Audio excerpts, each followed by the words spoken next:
नमस्कार, मी स्मिता. माझ्या आनंदघन या YouTube चॅनलमध्ये आपलं सहर्ष स्वागत करत आहे. नमस्कार मंडळी, कसे आहात? चला, आज पाहूयात राऊ या नास इनामदार यांच्या कादंबरीचा भाग चौथा. गुजरातीत पेशव्यांचा दाभाड्यांशी झगडा चालू होता. मराठी दौलतीचे पेशवे आणि सेनापती एकमेकांसमोर दंड थोपटून उभे होते. तिथल्या झटापटीच्या बातम्या रोज पुण्यात येऊन आढळत होत्या. दोन्ही प्रतिस्पर्धी मातब्बर. त्यामुळे रोज येणारा जासूस कोणतं बातमीपत्र घेऊन येईल हे सांगता येत नव्हतं. पुण्यात सरदारांच्या वाड्यातून आणि शिलेदारांच्या घरातून ही चर्चा चालू होती. वाड्यातले आणि घरातले करते तरुण पुरुष सारे मोहिमेवर गेले होते. पेशव्यांच्या शनिवारच्या हवेलीत राऊस्वामींचे चिरंजीव नानासाहेब व अंबाजी पंत पुरंदरांसोबत दौलतीची किरकोळ कामं उरकीत होते. पण सारं लक्ष गुजरातीकडे लागलेलं असायचं. राधाबाई हवेलीत राहायला आल्यापासून हवेलीतला खाजगीकडचा नित्यक्रम व्यवस्थित चालू झाला होता. सकाळी प्रहर दिवसाला त्यांच्या सुनबाई काशीबाई, नातू नानासाहेब आणि इतर मंडळी त्यांना नमस्काराला येत असत. त्याचवेळी घरगुती गोष्टींचा फडशाही होत होता. हवेलीत मारुती जन्माचा छोटासा समारंभ झाला होता. त्या दिवशी काशीबाई नेहमीपेक्षा लवकर आटोपून राधाबाईंच्या दालनात नमस्काराला आल्या होत्या. इतर मंडळींबरोबर काशीबाई नमस्कार करून परतत असताना राधाबाई म्हणाल्या, "सोनबाई, तुम्ही अंबळ थांबाच. हनुमानाचा प्रसाद आम्ही स्वतः तुम्हाला देणार आहोत. तो घेऊनच मग जा." काशीबाई उमजल्या. सासूबाईंना सुनेशी काहीतरी खास बोलायचं आहे. दालनात त्या दोघीच राहिल्या. उभ्यानच काशीबाई म्हणाल्या, "काही आज्ञा असली तर सांगावी." राधाबाई दर्भासनावर खाली बसल्या होत्या. नमस्काराच्या माणसांसाठी भिंतीला लागून ओळीनं पाट मांडलेले होते. त्या पाटांकडे हात करून त्या म्हणाल्या, "तुम्ही तिथं बसा. आम्हाला काही महत्वाच्या बाबतीत तुमचा सल्ला घ्यायचा आहे." काशीबाईंनी नजर उचलून आपल्या सासूबाईंकडे पाहिलं. सुनेकडून त्यांना आज पावे तो कधीही सल्ला घेतला नव्हता. आत्ताच सल्ला घ्यावा अशी काही नवीन गोष्ट घडलेली काशीबाईंना तरी आठवेना. खाली मान घालून त्या समोरच्या पाटावर बसल्या. राऊंनी ही नवीन हवेली उभी केली. त्यांच्या "सुनबाई, तुम्ही मालकीण आहात." राधाबाई थोड्या रुक्ष आवाजात बोलत होत्या. "तुम्ही जबाबदारीनं वागायला हवं." काशीबाई एकदमच गोंधळल्या. आपलं काय चुकलं ते त्यांच्या लक्षात येईना. सासूबाई समोर मान वर करून काही विचारण्याचाही धीर त्यांना होईना. त्या गप्प बसून राहिल्या. "आम्ही काय आज आहोत आणि उद्या नाही." क्षणभर थांबून राधाबाई पुढे म्हणाल्या, "पण हा गाडा तुम्हालाच पुढे रेटायचा आहे. आज इतकी वर्ष तुम्ही आमच्या नजरेसमोर वागत आहात. पण ही नवीन हवेली झाल्यापासून तुमच्या वागण्यात फरक पडला आहे. आम्ही काही चुकलं असेल तर आज्ञा करावी." काशीबाईंच्या तोंडून कसेबसे शब्द बाहेर पडले. पेशव्यांच्या स्त्रीनं कुणाबरोबर बोलावं आणि कसं बोलावं याचे काही रीतिरिवाज आहेत. ते लक्षात घेऊन तुम्ही वागायला हवं. उदाहरणानं आज्ञा झाली तर आम्ही सुधारू. वडिलांच्या शिवाय आम्हाला आज्ञा तरी दुसरं कोण करणार आहे? "सुनबाई, या गोड बोलण्यानं आम्ही फसणार नाही." एकाएकी राधाबाईंचा स्वर कडक झाला. "आणि तुम्हाला माहित नसलं तर उदाहरणाचा उपयोग. तुम्हाला काय आणि नानाला काय वाटलं की सारा कारभार मुखत्यारीनं करावा? आमची अडगळ वाटू लागली तुम्हाला?" काशीबाईंच्या डोळ्यांच्या कडा पाणावल्या. काहीही न बोलता ओठ घट्ट मिटून खाली पाहत त्या बसून राहिल्या. काही वेळ तसाच गेला. शेजारच्या तिपईवर वाळ्याचा छोटा पंखा होता. तो उचलून त्यानं वारा घेत राधाबाई नंतर म्हणाल्या, "सासवडच्या अत्र्यांची कुणी भानुमती म्हणून बाई तुम्हाला येऊन गुपचूप भेटली असं आमच्या कानावर आलं. खरं का हे?" काशीबाईंच्या मनावर दडपण एकदम कमी झालं. निश्वास टाकून त्या म्हणाल्या, "खरं आहे ते. पण वास्तुशांतीच्या समारंभामुळे हवेलीतल्या चौक्या पहाऱ्यांचा बंदोबस्त थोडा ढिला झाला होता. त्यामुळे त्या बाई थेट आमच्यापर्यंत येऊन पोहोचल्या. आम्ही त्यांना बोलवलं नव्हतं." "त्या तुमच्या बाळपणीच्या मैत्रीण होत्या ना?" "होय. वडिलांच्या आज्ञेनंच त्या सासवडच्या वाड्यावर येत होत्या." "पण त्यावेळी तुम्ही पोर होतात. आता पेशवीण झालेल्या आहात. पेशव्यांनी गरिबावर कृपा करावी. वाटल्यास पै पैशानं मदत करावी. पण बरोबरीच्या नात्यानं त्यांना जवळ करू नये. लहानपणी एकत्र खेळलात त्याची मोठेपणी आठवण देऊन त्यांना आपल्याशी लगट करू द्यायची नसते. आपल्यापेक्षा कमी दर्जाचे लोक आपल्या नजरेच्या धाकात हवेत. आमचं चुकलं. पुन्हा आज्ञा लक्षात ठेवूनच वागू. पण राधाबाईंचं समाधान एवढ्यानं होण्याजोगं नव्हतं. त्यांच्या मनात दुसरीच गोष्ट घोळत होती. सुनबाईच्या मनाचा थांग लावण्यासाठी त्यांनी किरकोळ गोष्टीनं विषयाला हात घातला होता. लाल अलवनात त्यांचं सारं अंग लपेटलेलं होतं. फक्त गोल गोरा चेहरा आणि भुंडे कोपरापर्यंतचे हात काय तेवढेच उघडे होते. सुनबाईंच्या अंगावरचा हिरवा शालू होता. हातात हिऱ्याची कंकणं होती. गळ्यात पाचूच्या मोठ्या पदकाची माळ मंगळसूत्रासोबत शोभत होती. गोऱ्या कपाळावर घामाचे बिंदू जमले होते. नाजूक पातळ ओठ कोरडे पडले होते. सुनबाई, मृत्युंजयाच्या देवालयात अभिषेक करायला तुम्ही परवानगी दिलीत असं आमच्या कानावर आलं आहे. खरं का ते? राधाबाईंनी आपले घारे डोळे सुनबाईवर रोखले होते. वडील, कोथरूडच्या बागेतल्या मृत्युंजयाच्या देवालयाबद्दल विचारित असले तर तशी आम्ही परवानगी दिलेली आहे. काही चुकलं का त्यात? कोणी मागितली होती परवानगी? आपल्या कृष्णभट कर्व्यांच्या मार्फत मृत्युंजयाचा पुजारी ती परवानगी मागत होता. देवाच्या अभिषेकाला या दौलतीत तरी कोणाची परवानगी लागत नाही. सुनबाई, मग पुजाऱ्यानं परवानगी मागायचं कारणच काय? कारण कारण अभिषेक करणारा यजमान आपल्या धर्माचा नव्हता. आम्ही चौकशी केली. कुणी यवनी मृत्युंजयाला अभिषेक करणार होती. पेशव्यांच्या परवानगीशिवाय यवनाचा अभिषेक स्वीकारता येणार नाही, म्हणून पुजाऱ्यांनी आमच्यापर्यंत आणलं. आणि तुम्ही परवानगी दिलीत? होय. देवाच्या अभिषेकाला आम्ही मना तरी कसे करणार? पण आजच मृत्युंजयाला अभिषेक करायचं कारण काय होतं त्या यवनीला? एवढी तरी चौकशी केलीत का? होय, ती चौकशी आम्ही केली.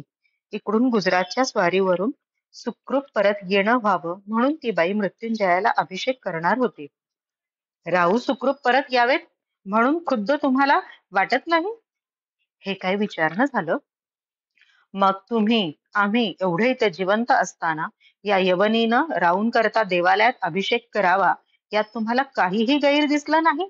पेशव्यांच्या सुखदुःखाची काळजी आम्हाला असावी का त्यांनी फेकलेला एखादा तुकडा चघळणाऱ्या नासनारणीला असावी याचीही पर्वा तुम्ही केलेली दिसत नाही. राऊ मोहिमेवर गेलेत की एरवी देवळातल्या प्रत्येक दौलतीतल्या प्रत्येक देवळात अभिषेक अनुष्ठानं होतात, पण यावेळी झगडा आपापसातला आहे म्हणून आम्हीच हे उपचार कोणाला करू दिले नाहीत. आणि तुम्ही मात्र विचार न करता, आणि तेही एका यवनीला? राधाबाई बोलता बोलता गप्प झाल्या. त्यांनी हातातला पंखा तिपईवर ठेवला. शेजारी जपाची माळ होती, ती उचलून त्या भराभर एक एक मणी ओढू लागल्या. काशीबाईंना अवघडल्यासारखं झालं. आपल्या पतीच्या कल्याणासाठी देवाला अभिषेक करणाऱ्याला परवानगी देताना आपलं काही चुकलं असून असं त्यांना अजूनही वाटत नव्हतं. पण सासूबाईंच्या पुढे त्यांना बोलताही येत नव्हतं. त्या तशाच बसून राहिल्या. थोडा वेळ तसाच गेला. मग राधाबाईंनी जपाची माळ आपल्या कपाळाला लावून बाजूला ठेवली. शांत आवाजात त्या म्हणाल्या, सुनबाई, तुम्ही अभिषेकाची दिलेली परवानगी आम्ही वाड्याच्या कारभाऱ्याला सांगून मना केली आहे. ते तुम्हाला आमच्याकडूनच कळावं म्हणून तुम्हाला आता आम्ही थांबायला सांगितलं होतं. शिवाय पेशव्यांच्या तर्फे मृत्युंजयाला आज पौर्णिमेच्या दिवशी राऊंसाठी अभिषेक करायला आम्ही सूचना दिल्या आहेत. तिसरा प्रहर उलटला म्हणजे देवदर्शनाला आम्ही कोथरूडच्या बागेत जाणार आहोत. तुम्हीही आमच्या बरोबर यायचं आहे. तुमचा मेणा तयार ठेवायला आम्ही बापूजी श्रीपतींना सांगितलं आहे.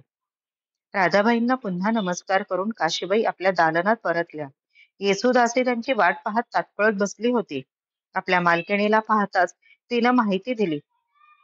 धाकले धनी आपली दोनदा चौकशी करून गेले. आपण येताच मला वर्दी द्यायची आज्ञा झाली आहे. चिरंजीव आले होते? गळ्यातली पाचूची माळ बाजूला काढून ठेवत दमलेल्या स्वरात त्यांनी चौकशी केली. होय बाईसाहेब. मग त्यांना सांगा आम्ही आता कामात आहोत. पुन्हा आम्ही निरोप पाठवू तेव्हा भेटीला यावं. येसूला नवल वाटलं. घटके घटकेला चिरंजीवांची चौकशी करणारी तिची मालकीण यावेळी त्यांना भेटायलाही तयार नव्हती. पण काहीही न बोलता ती दालनातून बाहेर गेली.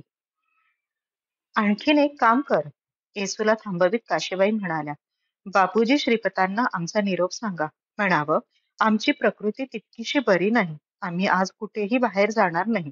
आमचा मेणा तयार ठेवू नये. दुपारी फडावरून चिरंजीव नानासाहेब सरळ काशीबाईंच्याकडे आले. दासीनं सारांश मनानच वरती साशंक मनानच वरती आत पोहोचवली. काशीबाईंच्या मनातली खळबळ आता पुष्कळशी शांत झाली होती.